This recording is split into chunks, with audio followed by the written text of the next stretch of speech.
जय हिंद साथियों, Rouse academy के ऑफिशियल यूट्यूब चैनल पे आपका एक बार फिर से स्वागत है। मैं जय ओझा लेकर के आया हूं आपके लिए एक और शानदार तड़कता भड़कता करंट अफेयर की क्लास, जहां हम बात करेंगे केवल और केवल एग्जाम ओरिएंटेड न्यूज की, एग्जाम ओरिएंटेड खबरों की। तो चलिए आज का सेशन शुरुआत करते हैं, लेकिन देखते हैं हमारा आज का विचार क्या कहता है। सफलता का सबसे बड़ा रहस्य है नियमित प्रयास और अटल उत्साह। दोस्तों, प्रयास और उत्साह ये दो सिर्फ शब्द नहीं है, ये किसी भी मनुष्य का जीवन बदल देंगे। आप लोग लगातार प्रयास करते रहेंगे तो एक एक कदम ऊपर बढ़ते चलेंगे और एक दिन आप देखना आपके कट ऑफ मार्क्स को पूरा कर ले जाओगे और उस दिन आपका उत्साह सातवें आसमान पर होगा। आपके अंदर अलग से कॉन्फिडेंस होगा, आपके अंदर अलग से एनर्जी होगी। तो आप थोड़ा थोड़ा ही सही लेकिन प्रयास जारी रखिए, क्योंकि थोड़ा थोड़ा करके ही आप अपनी मंजिल तक पहुंच पाओगे। चलिए शुरुआत करते हैं। आज का पहला न्यूज क्या है? सोमनाथ स्वाभिमान पर्व 1000 वर्ष पूर्ण होने का प्रतीक। अभी देखिए, सोमनाथ मंदिर सभी जानते हैं, हम लोग सोमनाथ मंदिर को सभी जानते हैं भाई साहब, है ना। सोमनाथ मंदिर किसका है? तो सोमनाथ मंदिर हमारे महादेव का है। सोमनाथ मंदिर हमारे महादेव का है और इसे 17 बार लूटा गया। 17 बार लूटा गया, याद रखिएगा। 17 बार लूटे जाने के बावजूद भी सोमनाथ मंदिर वैसा का वैसा ही खड़ा है। यह बताता है कि भारत का जो संस्कृति है, भारत जो है वो मिटने वाला नहीं है। भारत की लिगेसी कभी नहीं मिट सकती। भारत हर तरफ हर जगह निरंतर प्रयास करके अंत में खड़ा हो ही जाता है। 17 बार दोस्तों, 17 बार यहां पे लूटा गया, सोमनाथ मंदिर को तोड़ा गया, फोड़ा गया, लेकिन सोमनाथ मंदिर आज भी वैसा का वैसा ही जीवंत खड़ा है।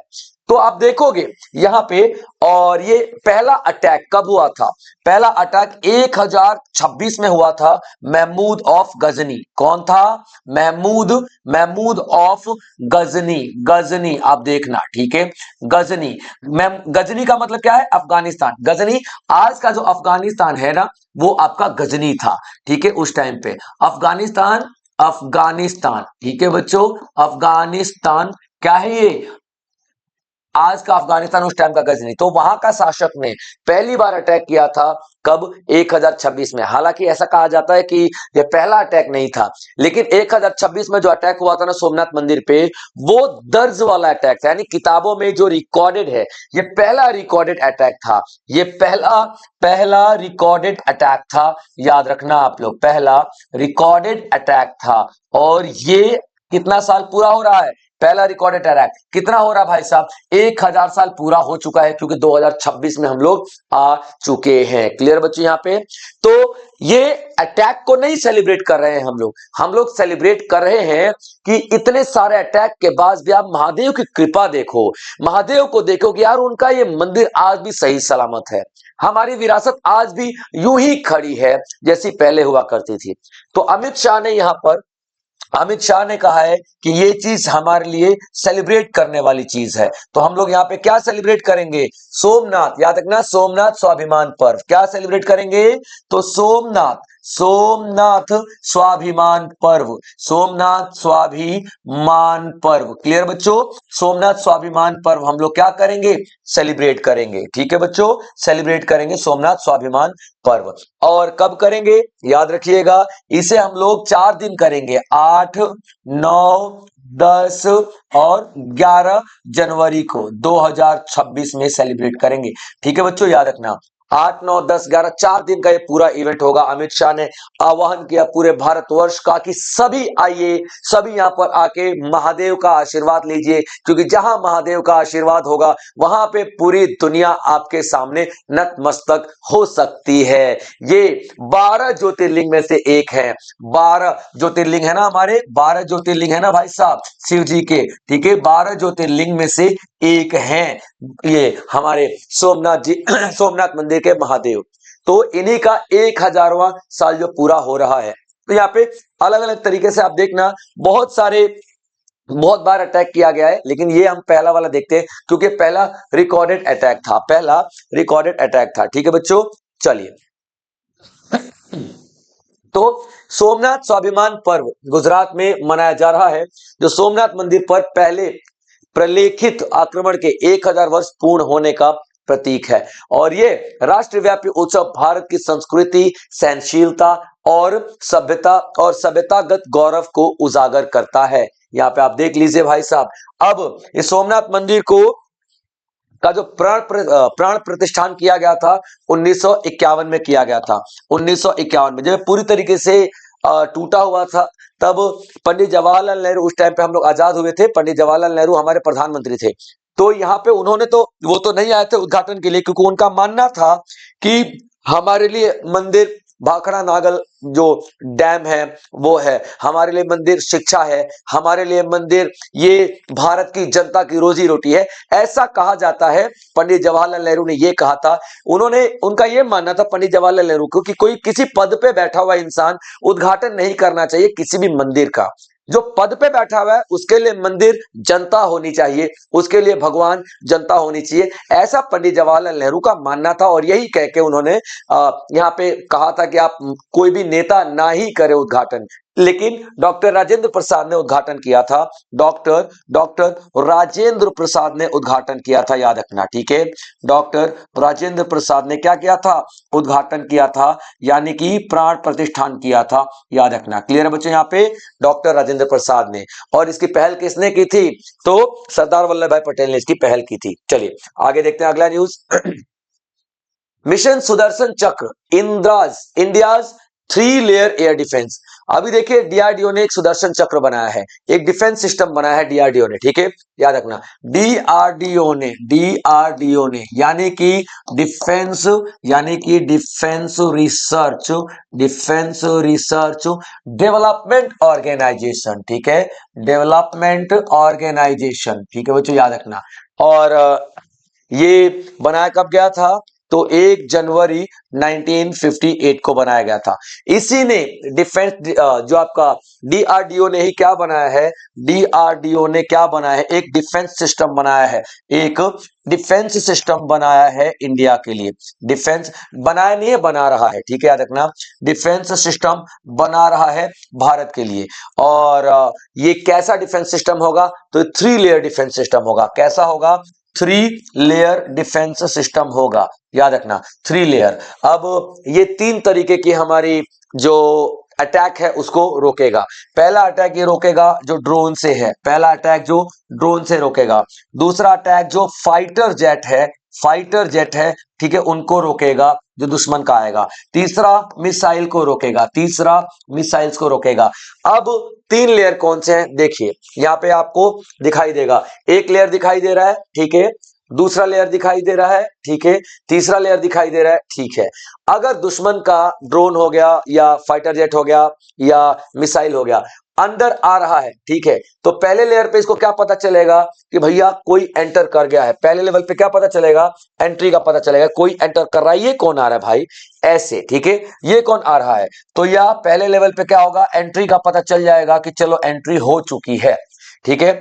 दूसरे लेवल पे ये डिसाइड हो जाएगा कि भैया इसको क्या करें। 2 तरीके के हमारे पास अटैक होते हैं, एक होता है सॉफ्ट किल और एक होता है सॉफ्ट किल, ठीक है, एक होता है सॉफ्ट किल। सॉफ्ट किल का मतलब क्या होता है? न्यूट्रलाइज कर दो। क्योंकि आपको नहीं समझ में आ रहा कि जेट क्या पता कोई हेल्प मांग रहा हो, मतलब जेट तुम्हारे लिए खतरनाक है नहीं है, कहीं भारत का ही तो जेट नहीं है, या फिर कुछ और जो हमारे लिए नुकसान नहीं करने वाला है, कोई सिविलियन ड्रोन तो नहीं आ रहा है ना। तो पहले देख लो, तो उसको सॉफ्ट किल करो, उसको जैमर वैमर लगा दो, न्यूट्रलाइज हो जाएगा, है ना, यानी कि उसके नेटवर्क वेटवर्क सब काट दो, न्यूट्रलाइज हो जाएगा, तो वो गिर जाएगा, लेकिन तहस नहस नहीं होगा, ठीक है, याद रखना।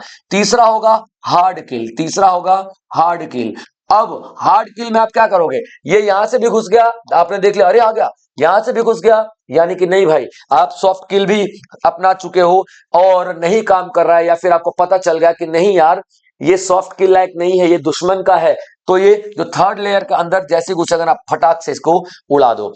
तो 3 लेयर होंगे यहां पे, आप देखोगे इस सुरक्षा के, जो कि डीआरडीओ ने बनाया है। 3 लेयर, ठीक है बच्चों, 3 लेयर सिक्योरिटी सिस्टम बनाया है भारत के लिए। क्लियर बच्चों यहां तक? चलिए आगे देखते हैं, अगली न्यूज आपके लिए क्या आती है। All India tiger estimation 2026। अभी टाइगर्स यानी कि बाघों की संख्या के लिए सेंसस होगा, यानी कि जनगणना होगी। ठीक है, याद रखना आप, बाघों की जनगणना, बाघों की क्या होगी कि जनगणना होगी, याद रखिएगा, जनगणना होगी, बाघों की जनगणना 2026 में होगी। ठीक है बच्चों, याद रखिएगा। अब ये बाघों की जनगणना 2026 में क्या किया जाएगा, बाघों की संख्या पता लगाई जाएगी, बाघों की संख्या पता लगाई जाएगी कि हमारे भारत में कितने बाघ बच चुके हैं और कितने बाघ अभी नहीं बचे हैं, ये पूरा पूरा यहाँ पे पता लगाया जाएगा। क्लियर बच्चों, यहाँ पे याद रखिएगा। और अभी इसका शुरुआत हो चुकी है। ठीक है बच्चों, याद रखना 6 जनवरी से ये जनगणना, कब से, 6 जनवरी से शुरुआत हो चुकी है और ये 12 जनवरी तक चलेगी, 12 जनवरी तक चलेगी। इसकी जो रिपोर्ट है वो 31 जनवरी तक, 31 जनवरी तक 2026 तक पेश करने के लिए कहा गया है कि इसकी रिपोर्ट जो है वो जो 31 जनवरी 2026 तक पेश कर दी जाएगी, ऐसा कहा जा रहा है। अब इससे हमें फायदा क्या होगा, अगर इसकी जनगणना हम लोग कर गए तो 2027 में बाघों की संख्या, 2027 में जो बाघों की जनसंख्या के लिए प्लानिंग है, ठीक है, बाघों की प्लानिंग, क्या, बाघों की प्लानिंग कर पाएंगे हम लोग कि भैया अगर हमें ये पता लग जाए कि कौन से बाघ कहां है तो उनके लिए प्लानिंग किया जा सकता है, जनगणना। अब देखिए ये जनगणना करता कौन है, ये जनगणना कौन करवाता है, तो याद रखना, ठीक है, जो नेशनल टाइगर कंजर्वेशन अथॉरिटी है, नेशनल टाइगर कंजर्वेशन अथॉरिटी है। ठीक है बच्चों, नेशनल टाइगर कंजर्वेशन अथॉरिटी है जिसे 2006 में बनाया गया था। अब ये नेशनल टाइगर कंजर्वेशन अथॉरिटी ही क्या करवाती है, सेंसस करवाएगी, सेंसस करवाएगी। ठीक है, और हर 4 साल में करवाती है, हर 4 साल में करवाती है, याद रखना, हर 4 साल में एक बार सेंसस होता है और ये पता लगाया जाता है कि कितने प्रजाति के बाघ हैं और कहां कहां पे पाए जाते हैं। तो ये सेंसस की शुरुआत यहाँ पे आप देखोगे कि हो चुकी है। क्लियर पॉइंट यहाँ पे याद रखिएगा। तो ऑल इंडिया टाइगर एस्टिमेशन, कितने टाइगर रहने वाले हैं इसकी हम यहाँ पे बात कर रहे हैं। ठीक है, तो कहां पे किया गया है, तो थंथाताई, ठीक है, याद रखना, कहां पे किया गया है, थंथाई। ठीक है, कहां पे, थंथाई, थंथाई, ठीक है, थंथाई पेरियार सेंचुरी, थंथाई पेरियार सेंचुरी कहां पे, ठीक है, याद रखना, थंथाई, थंथाई पेरियार, थंथाई पेरियार, पेरियार सेंचुरी, ठीक है, यानी कि अभ्यारण्य, सेंचुरी यानी कि अभ्यारण्य, याद रखना। ठीक है, ये कहां पे है, किस जिले में है, तो इरोडे जिले में है। किस जिले में है, तो इरोडे जिले में है, इरोडे, इरोडे जिले में है। ठीक है, याद रखना, इरोडे जिले में है। ठीक है, और कहां पे होगा, आंध्र प्रदेश में। ठीक है, आंध्र प्रदेश के इरोडे जिले में है। ठीक है बच्चों, याद रख लेना, आंध्र प्रदेश के इरोडे जिले में होने वाला है। अब इसके लिए 150 लोगों को ट्रेनिंग दी जा रही है कि 150 लोग होंगे ना, वो अलग अलग पॉइंट पे जाकर के ट्रेनिंग लेंगे। ठीक है, कितने, 150 लोग, 150 जो ट्रेन किए गए हैं। ठीक है, 150 पीपल को क्या किया गया है, ट्रेंड किया गया है, यहाँ पे प्रशिक्षण दिया गया है। ठीक है, चलिए, तो आप देखोगे कि all India tiger estimation 2026 start 6 जनवरी इन थंटाई पेरियार सेंचुरी, इरोडे। सर्वे यूजेस लाइन ट्रांजेक्ट मेथड। ठीक है, अब इस सर्वे में क्या इस्तेमाल किया जाएगा, लाइन ट्रांजेक्ट मेथड। लाइन ट्रांजेक्ट मेथड क्या होता है, लाइन ट्रांजेक्ट पद्धति क्या होती है, इसमें ये जो 150 लोग होंगे ना, इनको एक मेथड दिया जाएगा, किस मेथड पे आपको काम करना है, तो ये बाघों के पंजे देखेंगे, बाघों के पंजे देखेंगे, ये उनके शिकारों के पंजे देखेंगे, ये देखेंगे कि ये कहां कहां पे रहते हैं, मतलब ये फोटो वगैरह खींच के पूरा किया जाएगा सैंक्शन। आप बाघों के जाके इंटरव्यू तो लेने से रहे कि सर बताइए, है ना, आप लोग कितने लोग हैं पूरे परिवार में, ठीक है, वो भाई आपको उसी टाइम पे निपट जाएगा, खा लेगा आपको, है ना, काम तमाम। तो यहाँ पे बाघों की फोटोज खींची जाती है, बाघों को, अब ये वाला बाघ वो वहां दूसरे फोटो में नहीं आएगा, इस बात की क्या गारंटी है, हो सकता है कि अभी यहाँ फोटो खींच रहे हो, यहाँ पे था, वहां गया तो फोटो, तो बाघों के ऊपर हर एंगल से फोटो खींच, कितनी धारियां हैं, कितनी धारियां नहीं है, मतलब एक एक क्लोज एंगल से फोटो खींचा जाता है, फिर मिलाया जाता है, कहीं ये वही बाघ तो नहीं था, इस तरीके से खींचा जाता है। तो बाघों के पंजे होंगे, फोटोज होंगे, इन सब को मिला करके क्या बाघों की जनसंख्या का पता लगाया जाता है। ठीक है बच्चों, चलिए, आगे देखते हैं UIDAI, ठीक है, यूनिक, ठीक है, unique identification authority of India. ये क्या है? UIDAI, यूनिक, यूनिक आइडेंटिफिकेशन, ठीक है बच्चों, यूनिक आइडेंटिफिकेशन, आइडेंटिफिकेशन, फिकेशन अथॉरिटी ऑफ इंडिया। क्या? Authority of India, authority of India. ये हमारा आधार कार्ड इसी की जिम्मेदारी है। आधार कार्ड, आप ये मत समझना क्या सर ये आधार इतना इंपॉर्टेंट हो गया, बिल्कुल आधार इतना इंपॉर्टेंट हो गया बच्चों। आधार कार्ड आपकी पहचान है। तो ये आधार कार्ड जो होता है ना, ठीक है, इसी ने बनाया है। और इसको कब बनाया गया था? 2009 में, ठीक है, 2009 में इसे स्टैब्लिश किया गया था और इसी ने हमारा आधार बनाया था। आधार कार्ड जो होता है ना, आधार इसी ने बनाया था, इसी ने दिया था, याद रखना। तो अभी सरकार ने ये एक पहल शुरू किया है कि हम इसको आधार को एक मैस्कट देंगे। आधार को क्या देंगे? एक शुभंकर देंगे, ठीक है, एक हम लोग आधार को शुभंकर देंगे, यानी कि मैस्कट देंगे। अब ये शुभंकर या फिर मैस्कट होता क्या है?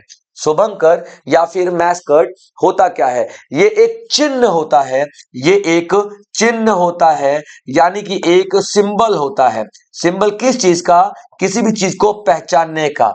जैसे कि आप देखो किसी भी ब्रांड का, प्यूमा का आप कैसे पहचानते हो? प्यूमा ऐसे जंप कर रहा होता है ना, तो आप पहचानते हो कि प्यूमा ब्रांड है, उसका चिन्ह है।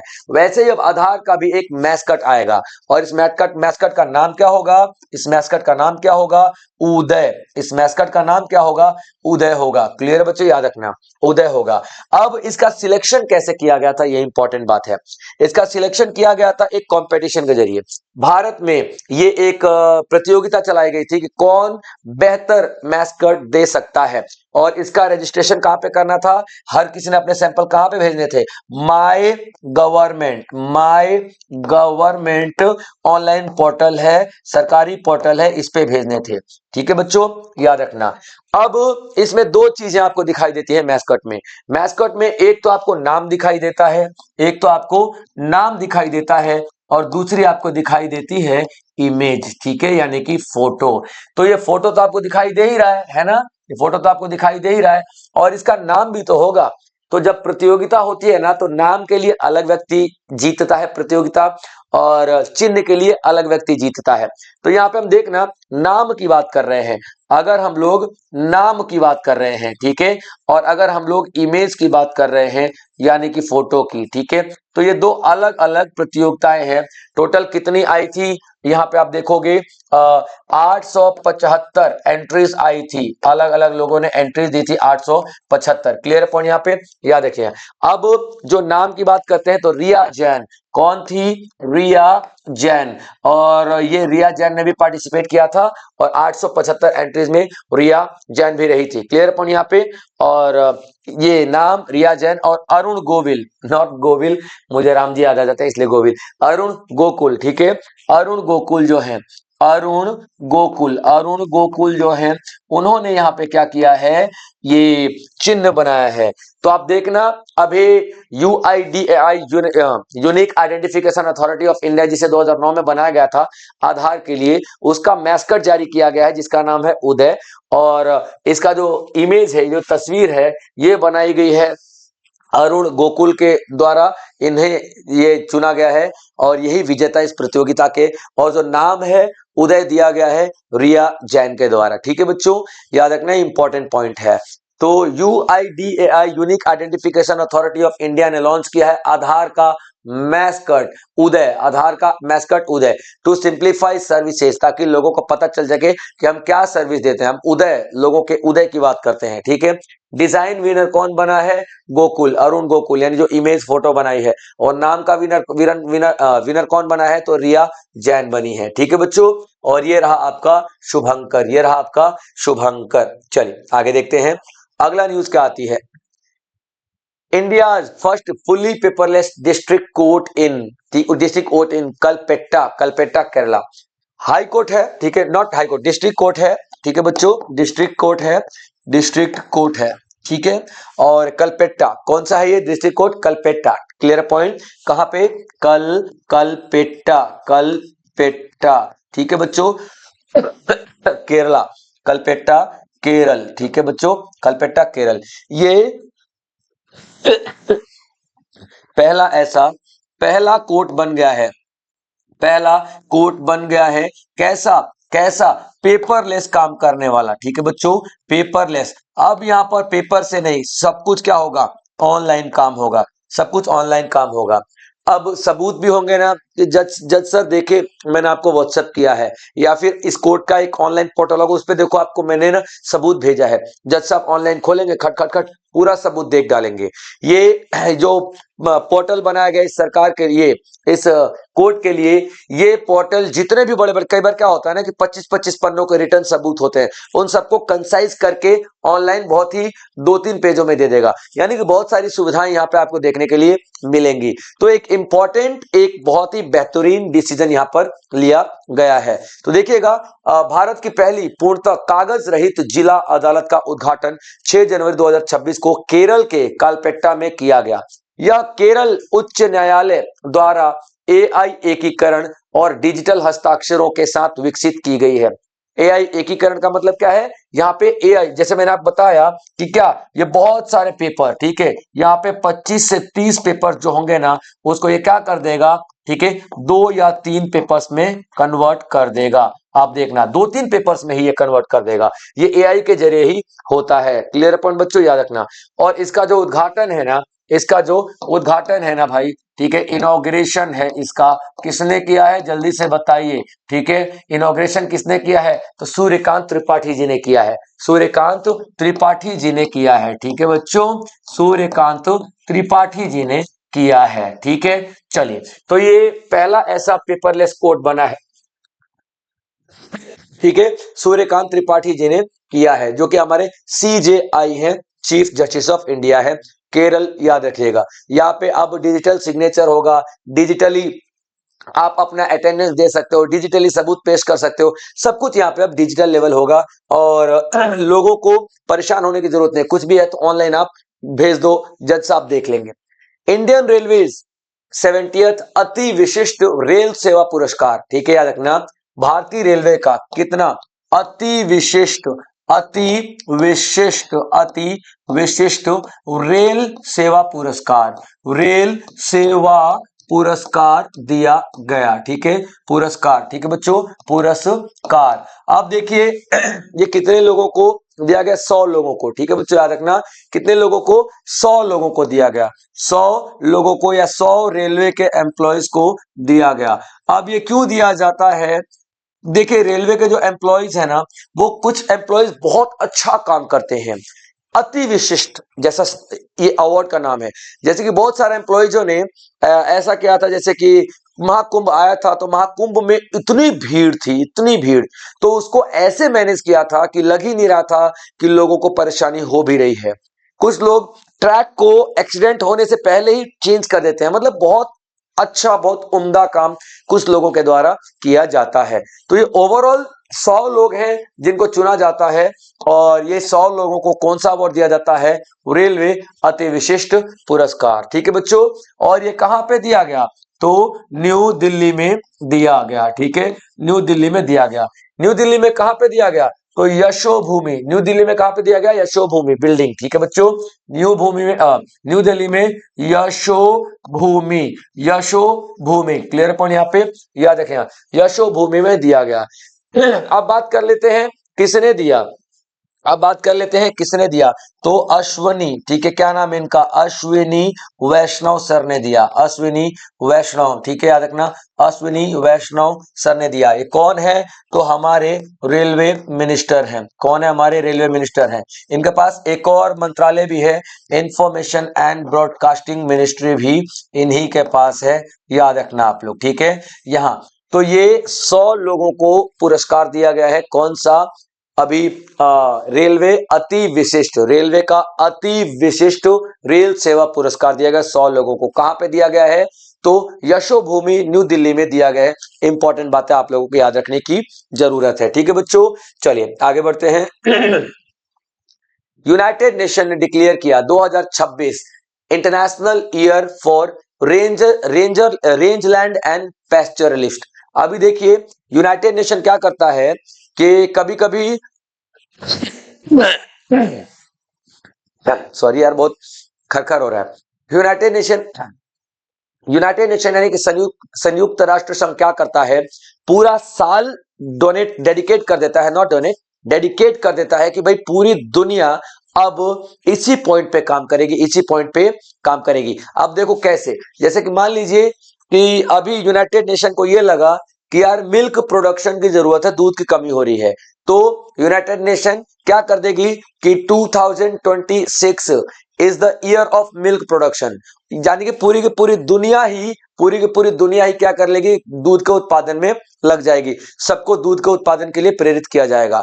पूरी की पूरी दुनिया ही यहाँ पे पशुओं की रक्षा करने में, पशुओं को बचाने में लग जाएगी जो कि दूध देते हैं। इंटरनेशनल ईयर फॉर पल्सेस, दालों का इंटरनेशनल ईयर, यानी पूरी दुनिया एक साल दालों को उगाने में लग जाएगी, दालों की किस्में बढ़ाने में लग जाएगी। तो इसी तरीके से यहां पर इंटरनेशनल ईयर ऑफ 2026, ठीक है, इंटरनेशनल ईयर, क्या नाम है इनका, इंटरनेशनल इंटरनेशनल इंटरनेशनल ईयर, ठीक है बच्चों, इंटरनेशनल ईयर ऑफ 2026। अब ये क्या है इंटरनेशनल ईयर 2026, दो चीजों को बनाया गया है, एक है रेंज लैंड, एक है रेंज लैंड, ठीक है बच्चों, रेंज लैंड, ठीक है, याद रखना, एंड पशुपालक,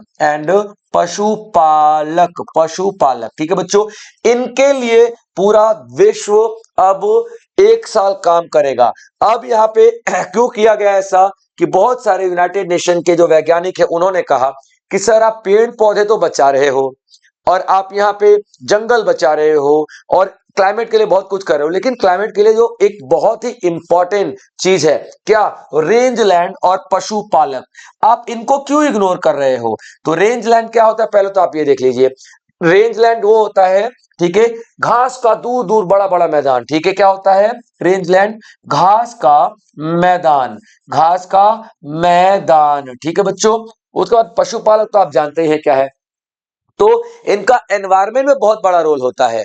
घास के मैदान, अभी देखिए जो पेड़ है, जैसे मैं आपको बताऊं, ये पेड़ है, ठीक है, ये आपका पेड़ है और ये इसकी जड़ें हैं और ये आपका घास घास दिखाई दे रहा है जमीन पे, है ना।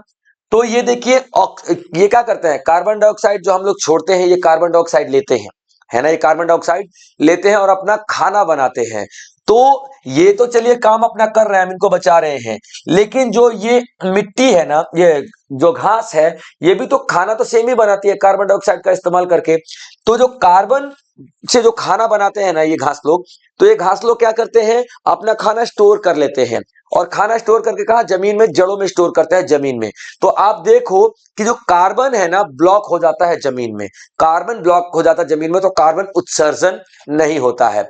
दूसरा, जो पशुपालक है, जो पशु चराते हैं, ये क्या करते हैं, जब पशु चराएंगे तो घास घास ना ऊपर से चर ली जाती है, ऐसे दांत से खा ली जाती है। तो ये जो घास है ना सर्वाइवल के लिए बहुत ज्यादा संघर्ष करते हैं, तो इनकी जड़ें बहुत ज्यादा फैलने लग जाती है, क्योंकि तब उनको ग्रोथ करने के लिए ज्यादा खाना चाहिए। तो ये और भी ज्यादा ये कार्बन को अंदर ऑब्जर्व करते हैं। और अगर ये पशुपालक नहीं रहेंगे तो ये घास क्या हो जाएगी, इतनी बड़ी बड़ी हो जाएगी, ठीक है बच्चों, ये घास क्या हो जाएगी, बड़ी बड़ी हो जाएगी। तो नीचे वाले घासों को सूरज की रोशनी नहीं मिलेगी और ये घास एकदम जंगली टाइप के होकर सूखने लग जाएंगे। तो आप सोच के देखो, एक माचिस की तिल्ली और पूरा का पूरा ग्रासलैंड के साथ पूरा एरिया जंगल सब तबाह। तो यहाँ पे कहा गया है कि भाई एनवायरमेंट के लिए ये पशुपालक जो है ये बहुत इंपॉर्टेंट है, ये जो रेंज लैंड्स हैं ये बहुत ज्यादा इंपॉर्टेंट है, आप समझो इसको। तब यूनाइटेड नेशन ने क्या बोला कि ठीक है, इन दोनों का हम लोग क्या, इन दोनों के लिए क्या बनाते हैं, 2026 का जो साल है, ये 2026 का साल है, सिर्फ इन्हीं को डेडिकेटेड होगा। क्लियर है पॉइंट। तो याद रखना, संयुक्त राष्ट्र ने 2026 को रेंज लैंड्स और चरवाहा समुदायों के लिए अंतरराष्ट्रीय वर्ष घोषित कर दिया है, यानी कि पूरी की पूरी दुनिया इनके लिए काम करेगी, इनका सम्मान करेगी, जहां पे ग्रासलैंड्स होंगे, ग्रासलैंड्स को बढ़ावा दिया जाएगा। तो संयुक्त राष्ट्र ने घास भूमियों को महत्वपूर्ण कार्बन अवशोषक के रूप में मान्यता देने, मैंने बताया ना कार्बन को ब्लॉक करके रखते हैं, तथा जलवायु सहनशीलता में चरवाहा समुदायों की भूमिका को उजागर करने के लिए 2026 को रेंज लैंड्स और चरवाहा समुदायों का अंतरराष्ट्रीय वर्ष घोषित किया है। क्लियर बच्चों, यहां पे आप देखो कितना इंपॉर्टेंट, कितना सम्मान यहां पे दिया जा रहा है हमारी सरकार के द्वारा। चलिए आगे देख लेते हैं। अगली जो न्यूज आती है, इंडिया टू होस्ट, यानी कि इंडिया अब क्या करेगा, होस्ट करेगा। India to host, India host करने जा रहा है क्या, India international conference on democracy, ठीक है, एंड इलेक्शन मैनेजमेंट, ठीक है, याद रखिएगा। अब इंडिया क्या करने जा रहा है, एक सम्मेलन होस्ट करने जा रहा है। इंडिया एक सम्मेलन होस्ट करने जा रहा है। क्लियर अपन, यहाँ पे सम्मेलन होस्ट करने जा रहा है। सम्मेलन का नाम क्या है, ठीक है, या इंडिया इंटरनेशनल, याद रखना, ठीक है, India international conference on democracy, याद रख, India international on conference on democracy and election management, ठीक है बच्चों, याद रखना, IICDEM, ठीक है, IICDEM, याद रखना, क्या नाम है इसका, India international convention conference on democracy and election management.